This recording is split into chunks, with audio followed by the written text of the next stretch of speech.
to N2 News.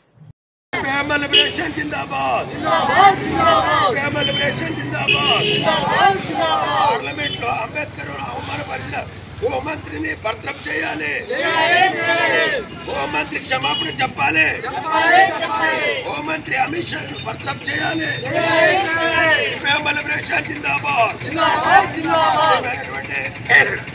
ప్రజలారా, ఇవాళ హోంమంత్రి అమిత్ షా ఎవరైతే ఉన్నారో మరి రాజ్యాంగ నిర్మాత మరి పీడిత తాడిత ప్రజలందరికీ కూడా ప్రతి ఈ భారతదేశంలో పుట్టినటువంటి ప్రతి ఒక్క మనిషికి స్వేచ్ఛ స్వతంత్రాలు మత స్వేచ్ఛ మరి అన్ని హక్కులు కల్పించి మరి భారత రాజ్యాంగ రచనా కమిటీకి మరి చైర్మన్గా ఉండి మరి ఎంతో కష్టపడి మన భారత రాజ్యాంగాన్ని రచించినటువంటి అంబేద్కర్ను అవమానపరుస్తూ మరి అమిత్ షా పార్లమెంట్లో చేసినటువంటి అవమానకరమైనటువంటి పద్ధతుల్లో ఆయన అవమానించడం ఏదైతుందో అది క్షమించడానికి. కాబట్టి తక్షణం ఈ రోజున దేశవ్యాప్తంగా వామపక్ష పార్టీలు కమ్యూనిస్ట్ పార్టీలన్నీ కూడా ఇవాళ నిరసన కార్యక్రమానికి పిలుపునివ్వడం జరిగింది.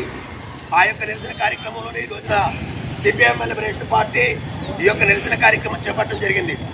మిత్రులారా, ఇవాళ రాజ్యాంగమే ప్రతి ఒక్కరికి రక్షణ. కాబట్టి అటువంటి రాజ్యాంగాన్ని మార్చి ఈ రోజున అధికారం చెలాయిస్తున్నటువంటి బీజేపీ పాలకులు మరి ఆ రాజ్యాంగాన్ని మార్చేటటువంటి విధానాలను అవలంబిస్తూ ఉన్నారు. ఇవాళ దేశవ్యాప్తంగా మరి జమిలీ ఎన్నికలని చెప్పేసి తీసుకురావడానికి ప్రయత్నం చేస్తూ ఉన్నారు. వీటన్నిటిని కూడా ప్రజలు మరి తిరస్కరించాలి. ఎందుకంటే ఈరోజు మనిషి స్వేచ్ఛగా జీవిస్తున్నాడంటే దానికి రాజ్యాంగమే.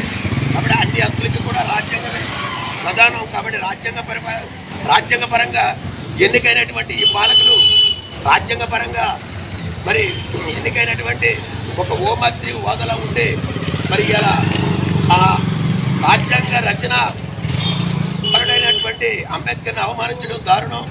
కాబట్టి ఈ యొక్క పద్ధతి ఏదైతుందో దాన్ని మార్చుకోవాలి. ఆ హోంమంత్రి తక్షణం బర్తరఫ్ చేయాలని చెప్పేసి సిపిఎం లిబరేషన్ పార్టీగా మేము డిమాండ్ చేస్తున్నాం. సిపిఎం లిబరేషన్ జిందాబాద్. సిపిఎం లిబరేషన్ జిందాబాద్.